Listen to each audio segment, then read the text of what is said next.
Un regard sur ce qui fait la une ce matin et nous commençons par le Daily News du Rwanda. Plus que 3 jours avant que le pays ne se rende aux urnes, la mission d'observation des élections de la communauté de l'Afrique de l'Est est déjà sur place et a félicité le peuple rwandais pour sa conduite responsable au cours de cette campagne pour les présidentielles. Pour le chef de la mission d'observation, c'est l'une des campagnes les plus pacifiques qu'il ait jamais vécues et il espère que cela continue ainsi, que les Rwandais défendront la dignité et la paix jusqu'au jour du scrutin et même au-delà. L'ex-vice-président kényan a déclaré que la volonté souveraine du peuple exprimée par un processus démocratique était la garantie de la paix, de la stabilité et de la croissance économique. Le mandat de la mission d'observation est d'observer l'environnement électoral général, les activités préélectorales, le déroulement du vote et le dépouillement des résultats. Restez avec nous sur Africa News alors que nous suivrons de près le déroulement de ces élections. Pre-election activities, the polling day and the counting and tallying of results. Keep it right here on Africa News as we are sure we are closely monitoring this election.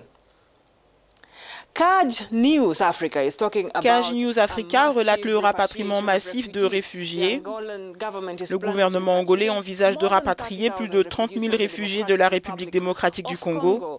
Pour les autorités, la crise en RDC s'est calmée, ouvrant la voie au rapatriement. CAJ News rapporte que jusqu'à présent, quelques 1500 citoyens congolais ont volontairement regagné leur région d'origine. Selon le coordonnateur de l'équipe d'experts angolais qui surveillait l'exode des réfugiés, le rapatriement n'entravera pas le transfert des citoyens congolais restants. C'est ce qu'il a déclaré à Chikapa lors d'une réunion bilatérale entre les provinces de Lunda Nord en Angola et du Kasaï en RDC.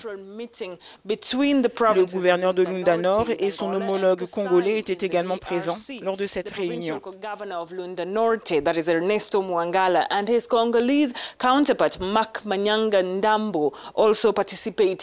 In the meeting. Nous terminons au Cameroun où le ministre des Sports a déclaré aux athlètes ayant participé à la 8e édition des Jeux de la francophonie en Côte d'Ivoire d'attendre les instructions du président Paul Biya. CamerounInfo.net affirme que les athlètes représentant le Cameroun sont rentrés au pays depuis Abidjan en Côte d'Ivoire lundi soir. Selon l'auteur de l'article, le Cameroun a écrit une nouvelle page dans l'histoire de ces Jeux de la francophonie avec un total de 21 médailles, 5 médailles d'or, 7 médailles d'argent et 9 médailles de bronze.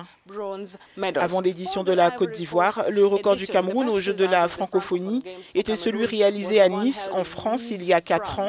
Le pays avait récolté 17 médailles, dont 3 médailles d'or.